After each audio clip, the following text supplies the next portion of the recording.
சற்று முன் கிடைக்கப்பெற்ற மிக மிக முக்கியமான செய்தி ஒன்று வெளியாகியுள்ளது. அனைத்திந்திய அண்ணா திராவிட முன்னேற்ற கழகத்தில் மீண்டும் பன்னீர்செல்வமும் அவரது ஆதரவாளர்களும் இணைந்து அதிமுகவில் பெரும் மாற்றத்தை கொண்டு வருவார்கள், அதிமுகவில் இணைவது உறுதிதான் என்ற தகவலும் தற்பொழுது கிடைக்கப்பெற்றுள்ளது. சசிகலா அவர்கள் செய்தியாளர்களை சந்தித்த பொழுது, அதிமுக வெற்றியடைவதற்குத்தான் நாங்கள் இவ்வளவு போராட்டங்களை நடத்தி வருகிறோம் என்றும், அதிமுகவின் தொண்டர்களுக்கு நன்றாகவே தெரியும் அதிமுகவின் சரியான தலைவர் யாரை அந்த இடத்திற்கு வைக்க வேண்டும் என்பது தொண்டர்களுக்கு நன்றாகவே தெரியும். கடந்த 4.5 ஆண்டுகளாக அதிமுக ஒரு இடங்களில் கூட முழுமையாக வெற்றியடையாத நிலை ஏற்பட்டிருக்கிறது என்றால் அதற்கு முழுக்க எடப்பாடி பழனிசாமி அவர்களது தலைமை சரியில்லாததுதான்.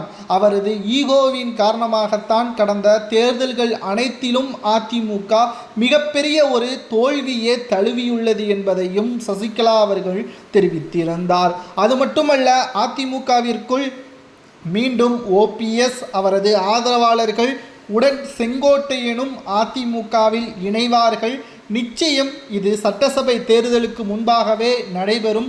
அதிமுகவின் செயற்குழுவை மட்டும் உடனடியாக கூட்டுங்கள் என்றும் அவைத்தலைவர் தமிழ்மகன் உசைன் அவர்களுக்கு கோரிக்கையும் வைத்துள்ளார் சசிகலா அவர்கள்.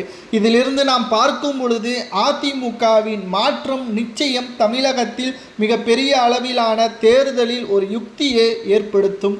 எடப்பாடி பழனிசாமி அவர்கள் சிறப்பான தலைவர் என்றால் ஏன் இத்தனை தேர்தல்களில் தோல்வியும் சில தேர்தல்களை புறக்கணிக்கக்கூடிய வகையிலும் அமைந்துள்ளது? இதற்கு எடப்பாடி பழனிசாமி அவர்கள் பதிலளிக்க முடியுமா என்று சசிகலா அவர்களும் கேள்விகளை முன்வைத்துள்ளார். இனி வரக்கூடிய அரசியல் காலகட்டத்தில் எடப்பாடி பழனிசாமி அவர்களது தலைமையில் தோல்வியை தழுவினால் அடுத்த 20 ஆண்டுகள் அதிமுகவின் நிலைமை கேள்விக்குறிதான். அதற்கு பிறகு எடப்பாடியை பழனிசாமியே தலைமை பொறுப்பில் இருந்து மாற்றினாலும் எந்த ஒரு பயனும் இல்லை. இந்த 6 மாதத்தில் சரியான முடிவுகளை அதிமுகவின் தலைமை எடுக்க வேண்டும் என்று சசிகலா அவர்கள் கூறியுள்ளார். மேலும் அவர் கூறியது, மீண்டும் நாங்கள் ஆதரவாளர்களுடன் இணைவோம் என்றும் ஓபிஎஸ் உடன் இணைந்து செயல்படுவோம் என்றும் தெரிவித்துள்ளது. ஓபிஎஸ் அவர்கள் அதிமுகவில் இணைவது சரியா தவறா என்பதை அதிமுகவின் உண்மையான தொண்டர்கள் கமெண்ட் வாயிலாக கூறுங்கள்.